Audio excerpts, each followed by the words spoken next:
So in this discussion now, we'll be talking about key levels. Now for the key levels, we'll be talking about supply, we'll be talking about demand, we'll be talking about QML's levels, and we'll be talking about order block. Now let's start with the basic supply and demand. For the basic rule for supply, wherever price reached and pushed from, you see this level is considered to be a supply level, because why? Sellers got involved at this point. So now supply level is anywhere you see selling activities happen in the market, like obvious selling levels in the market. So whenever you see price goes up and you see obvious selling pressure happening, that is considered to be a supply level. So what do we anticipate in the market now? Whenever price comes there again, we likely want to see, because remember, price action is using historical data to forecast future price movement. So what do we want to see now? How price will react there if those sellers that first got involved here will still come back again and do the same thing. That is for supply zone. This is the basic supply zone. Then we'll go to the advanced supply zone. Then for demand is vice versa. Anywhere price obviously rejected from, like any point price bought aggressively from, that is obvious in the market, that zone is considered to be a demand zone. So what do we expect when price comes back there again? We want to see a reaction that will tell us if those guys that bought here before might likely step in again and continue the buys. Now this is for the basic demand level. So now let's talk about the advanced supply and demand. So for the advanced supply, now it states that anywhere price consolidated from and drop. So you see this region that price consolidated from is considered to be supply level. So now most people, what they do is they map out this whole level here, because why?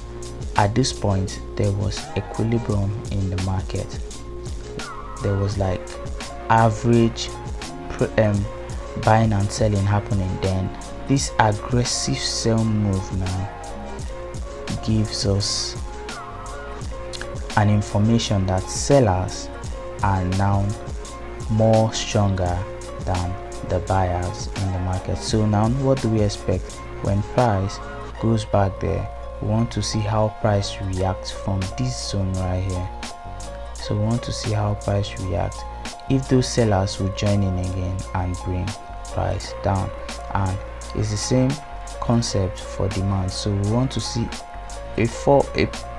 an equilibrium in price, then we want to see an aggressive move. So this place now is considered to be a demand zone. So we want to see price come back down to that zone and see how price react to tell us if the guys that bought from this point will still likely engage the market again and push price higher. Now for QMLs, what we'll be talking about, QMLs are like failed lows or failed lows that caused a break of structure. So for example, let's say market has been in a downtrend and you see an obvious low like this, then you see price takes out that low like this. Once you see price takes out this low, it means this, once you see price takes out this high, it means this low that price took out, there is a possibility that when price come here again, since buyers reacted from here, now this low is expected to be protected for the QMR model because why? It broke structure. Remember, whenever we're trading concepts, there has to be reason why price does that. So let's recap again. So for the QMR, let's say we are seeing an obvious downtrend and price got here, took out this level and break structure like this. So what do we have? A break of structure and a sweep of the previous low. So now this guy might likely be protected, and once price come there, we want to look how price will react to the previous low it created, knowing that this low now has to be protected. Then we want to see if those people that started this buy will engage the market again, raising price higher back to the origin. So this is for the demand QMR, and it's also vice versa for the supply QMR. So for the supply QMR, we want to have a downtrend and you see a break like this. So now you've gotten a sweep and a break. So for QMR, this is expected to be protected. Then we look for our M3. I'll show you an example of the QMR candles for you to take note of them. Then what do you want to do? Find your M3 below the failed low and you likely join. This is now trading it with the market structure. You likely join the sales from there. So let's start for supply level. Remember, we said a supply level is a price point where we saw an aggressive sell, like an aggressive sell, something like this. You can see this is a supply level because price got to this point and pushed back down. So now what it states now, we want to see how price will react when price comes back to this point, because why? Sellers got involved here to push price down. So whenever price comes there, we want to see if something like that might likely happen. So now let's see if this was mapped out for price to come there. You can see when price come there, if you're trading off candlestick pattern, you start looking for candlestick pattern that can tell you to engage the buy there. And now let's look for the same demand level to find okay, this is an obvious demand level as well.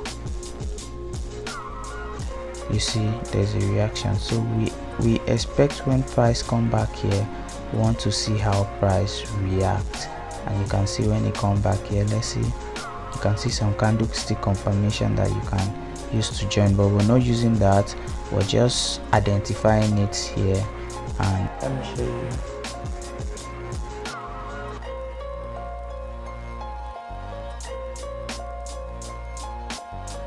Okay, so what do we have here? We have this high. This was a failed swing high, as you can see, market reactive, and we expect this guy to be protected. So now, alright, so if we have our tools here, so we expect this guy to be protected, right? And you can see this level that failed will be our QMR. So we'll be expecting to see how price reacts when price comes back to that place. As you can see, price came back, and you see when it came there, there was a reaction before price took it out. So this is how we find E levels on the chart. Now let's go look for more PMRs. This is the bearish scenario. Let's look for bullish scenario.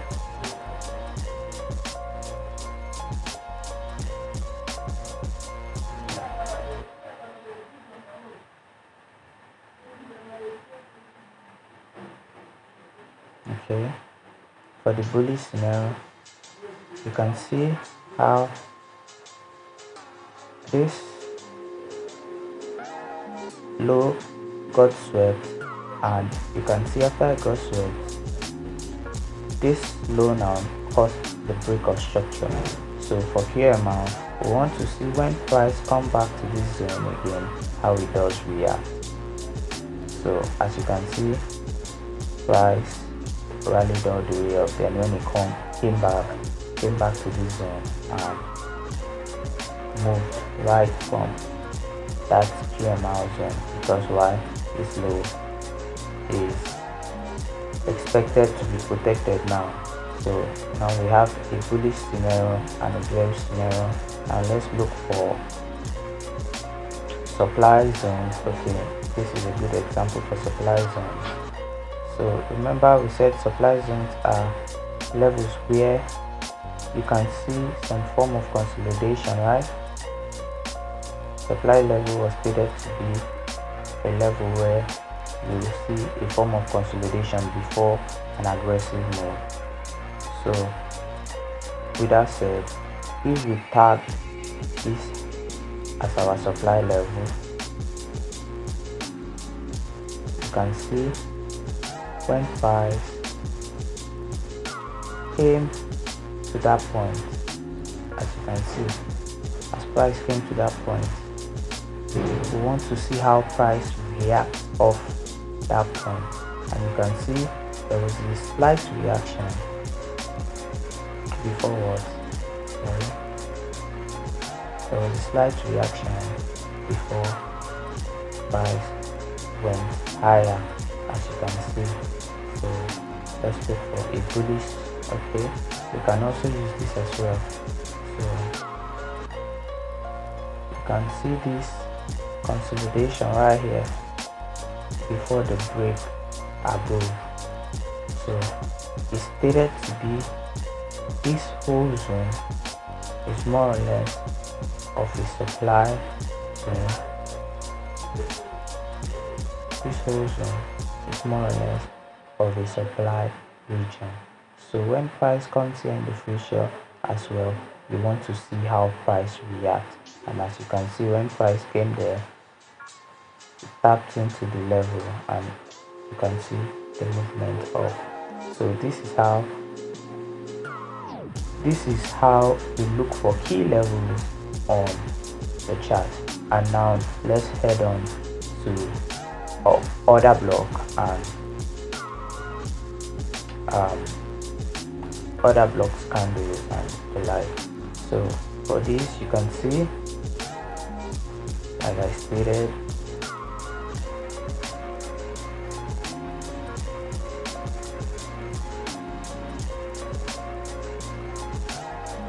you can see this candle right here.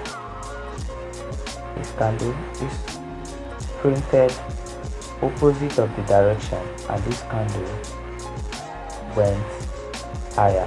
So remember, another block candle is the last sell candle before the aggressive move up, right?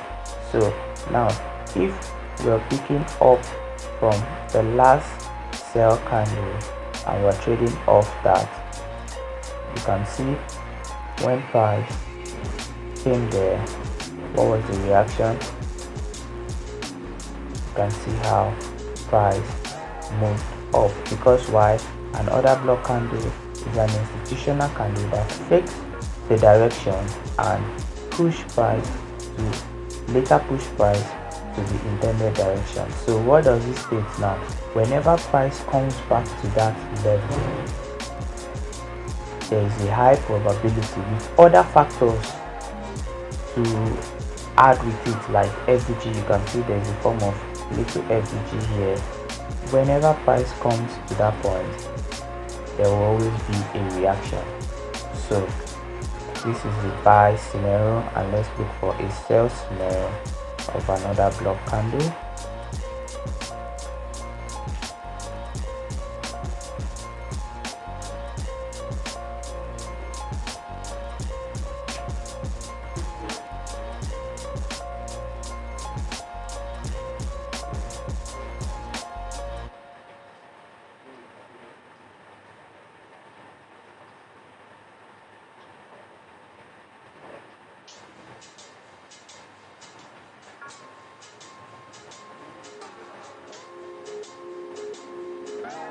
Okay.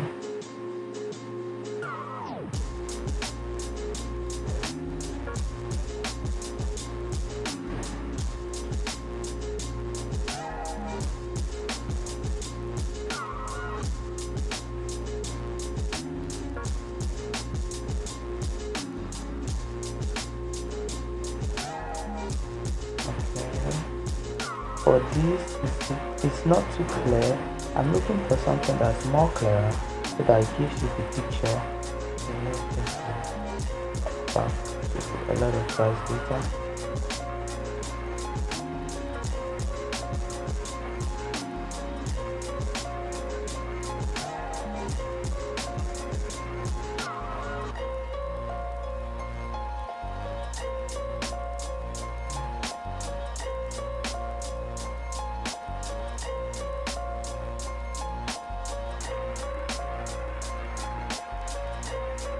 Okay, you can use this scenario right here. So we said another block is for the buy, the last selling candle before the buy movement, and for sell, the last buying candle before the sell movement. So as you can see, we have this candle right here as our order block, this last buy candle before you see the sell dump down. So now if we tag this as our order block, let's go that candle as our order block. So we hold the candle as our order block, then let's go and see how price react to it. And you see when price came back there, you see there was not just a reaction, there was a reversal. That's how powerful another block can be. So you can see when price came back to that point like this, you can see the reaction changing direction immediately. So with all said, let me recap on another block to give you a more understanding. Now, what another block simply means, another block is an institutional candle that drives price to the opposite direction. So let's say this is a red candle. Let's just make this a red candle for now.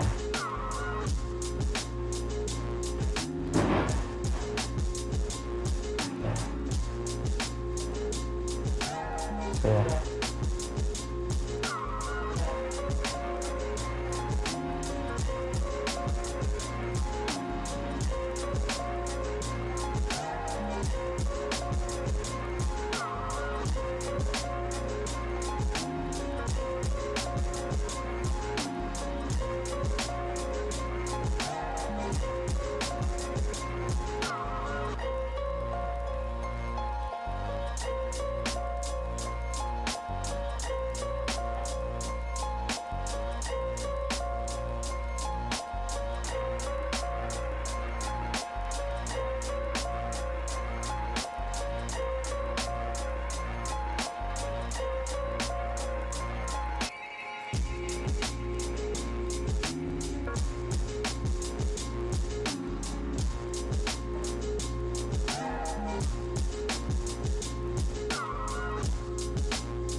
So guys, this is the order block for a bullish scenario. So now another block is the last selling candle before an aggressive buy pressure for buying market, and for a selling market, another block is the last selling buying candle before the sell aggressive sell. So for the buyers market again, the last selling candle before the aggressive buy, and for the selling market, the last buying candle before the aggressive buy. So the rule states that is an institutional candle that drive price to the opposite direction.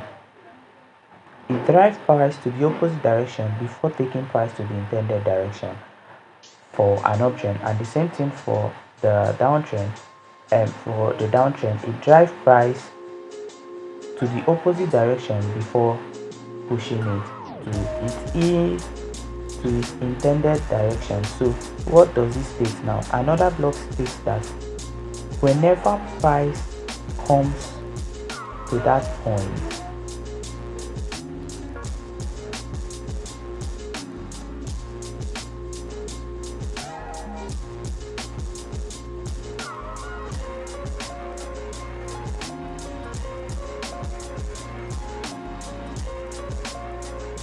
so what it states is that whenever price comes to that point again, there will be a likelihood of reaction,